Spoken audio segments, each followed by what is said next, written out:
സുനിശ്ചിതത്വത്തിനെതിരെ അനിശ്ചിതത്വത്തിൻ്റെ ഒരു നിത്യ വാഗ്ദാനം കൂടിയാണ് വാസ്തവത്തിൽ ഇതിഹാസം. സുനിശ്ചിതത്വം എന്നത് അന്തിമമായി എന്താണ്? അധികാരമാണ് ഭാഷയെ, വ്യവസ്ഥയെ, ജീവിതത്തെ ഒക്കെ ക്രമപ്പെടുത്തി അന്തിമമായി ദാ ഈ ചിട്ട എന്ന് പറയുന്നത്. ജീവിതം അനിശ്ചിതമാണ്, ജീവിതം അസ്ഥിരമാണ്, അവ്യവസ്ഥമാണ്.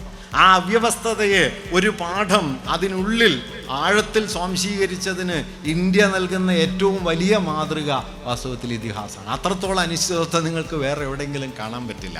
അമ്മാതിരി ഒരു പാഠമാണ്.